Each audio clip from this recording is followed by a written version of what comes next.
Okay, it's March 25th, and I guess it's time for a little bit of an update. Things are progressing slowly, but they're progressing. I've got my fourth frame here, about ready to go in. You can see the holes drilled here. I corked the bottom, and then I filled it with that wood treatment, green pressure, not pressure treatment, but green preservative, copper naphthalate, I think it is. And there's the hole drilled. I've been using a heat gun to try to dry this out a little. You can see I scorched it just a little bit here. You can also see I had to sand this down a little bit too to get these floors set in here level. And I mentioned this before that the keel was twisted just a little bit. It's level up there, and then it twists this way. It's high here, low here. So to get these floors sitting on here level, I'm sanding this down a little bit, this side here down a little bit. And what I'm doing is I'm putting 2 1/2-inch bolts around the shaft log section of the keel here. These are god-awful long bolts you have to put in here, and it's a pain to drill and it's a pain to drive the bolts. I've tried just driving the bolts, and I wind up bending the bolt a little bit up there by the threads, and I got to try to straighten it, and it's a lot of force it takes to get that thing in there. So I'm trying to dry that out just a little bit, maybe thinking maybe it'll drive a little bit better after it's dried out. I may go ahead and run a drill bit through there again first too. I hate to overbore these, to be honest with you, but we'll see what happens. I've been getting it done without overboring, but yeah. I only got, what, 2 more to do after this one, and this one's close to being done. What I'm doing on this second bolt over here, rather than running the bolt all the way down and through, I blew out on my first attempt over there, and I've just been running 1 bolt down through here, and these have all come out just fine on the bottom. Anyway, what I'm doing here is I'm drilling down about 28, 30 inches, something like that. And I'm putting some epoxy down the hole, and then I'm putting I've got a shaft made up, a galvanized shaft with threads on the top end that I drive down in there. And I've also got some, on that shaft, I ground a few little grooves in there to give the epoxy a little more to bite to. So this shaft is epoxied in about halfway down, and this shaft goes all the way through. I don't think they would go anywhere even without the epoxy in there, but anyway, so that's what I'm doing here. This is just really slow going. It's taking longer than there's so many little odds and ends you have to do. But see here now, I've got my floor timber cut out, and see what I did here. I got my hole drilled through. I got my jig here, and I slide over it to drill my hole through. And the hole's drilled through the bottom, so the bottom lines up perfectly with the hole on the keel. And the top doesn't really matter where it comes out. You can see it's a little off here, but that doesn't matter. But anyway, what I've got to do for all these holes then is I've got to put a plug in there. I've got to glue a plug in there.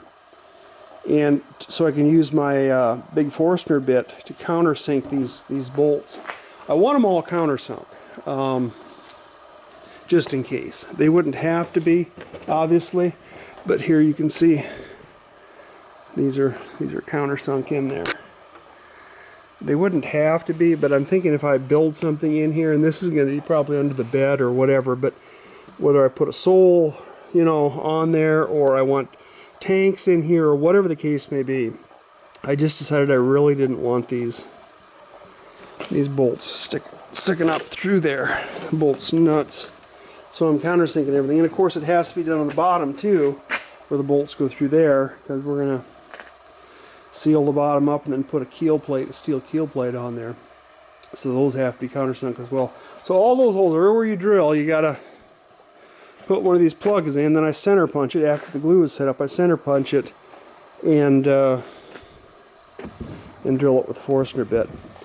And that's working okay, but the problem is the glue was taking too long to cure, so I picked up some 5-minute epoxy, And it's still not exactly ready in 5 minutes, but it's, you know, still speeding things up at least.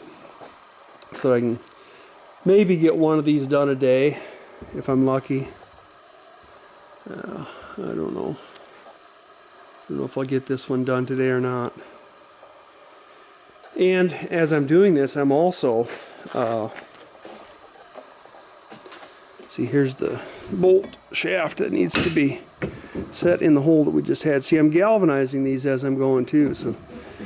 So in the house, I got my galvanizing system set up, and I'm galvanizing these bolts as I go. And of course, at the moment, I got to do 2 of them, so that's pretty much an all-day job just to galvanize 2. You know, not that I'm there all the time, but it takes, you know, 8, 10, 12 hours to galvanize one of these, or to electro zinc plate one of these. So I'm doing that at the same time.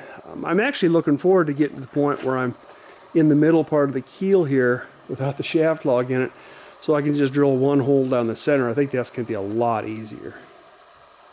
I really do. So a couple more after this one, and then I'll have these done. And of course the keel gets thinner as it goes along here too, so that's going to be less drilling too. I mean, it's bigger holes, but I don't think that's really going to be a problem. What else am I running into? I'm using dolphinite to bed this stuff. I'm using dolphinite in the bolt holes, and then I'm using dolphinite. I don't know if you can see this stuff here. That's dolphinite there. Dolphinite between the floors and the keel. Then I'm also using dolphinite between the floors and the frames. And I'm putting a little bit of thread lock on these as I'm doing those too. I don't know if that's necessary, but, and I suppose everything's going to get, you know, coated down with that preservative too, because you can paint over that. And I think the paint that I do in the bilge will be an oil-based paint, oil or even epoxy-based paint, I guess. But they say you can use oil-based paints over this wood preservative treatment after it dries. So I'm hoping that's true. Hoping that works. But, you know, I'm pretty happy with, you know, these things are solid. I mean, if you wiggle these at all, if you can get them to move at all, it's the whole keel wiggling. So they're pretty solid. But there's going to be a lot of trimming, and oh man, it's going to be a lot of hours of work. I just need to keep telling myself it's a hobby, you know. Not worry about it, how long it takes. If it takes me 3 years, it takes me 3 years. If it's 2 years, it's 2 years. If it's 4 years, it's 4 years. I don't know. I'm hoping 3 years will do it. We shall see, though. Otherwise, it's going all right. I haven't drilled into the shaft log yet. Cross your fingers there. Knock on wood. There. That's my knocking on wood. And I got another frame built down here. I got this one put together yesterday, I guess, too. I need to pick it up and get it off there to put the gussets on the other side, but I got one more to do for the engine room. This is the second to the last one to do up until the whole engine room would be up to the engine room would be done. And I'll get that one done at some point, but I really don't need to get in a rush on that because I got more of these frames to put up before I have to worry about that.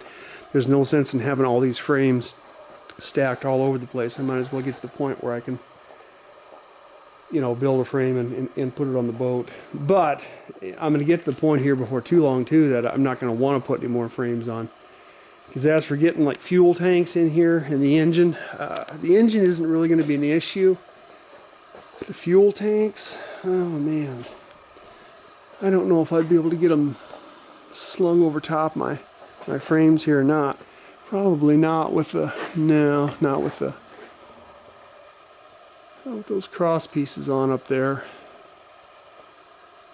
So the fuel tanks might have to come in, you know, here.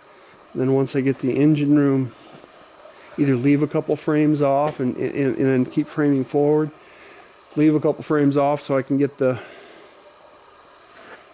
tanks in there. The engine is narrow enough I'm sure I could squeak it in between there. Could probably almost pull it in over top too, but I don't know. I think the fuel tank's gonna be a little harder to get in.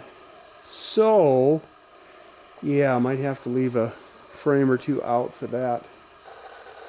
Because once I get the engine room framed up, get the frames installed all up here, then I can have the exact dimensions I need to have the tanks made. I'm not gonna wing it and go by off the plans and drawings and stuff. I just don't think that's gonna be accurate enough.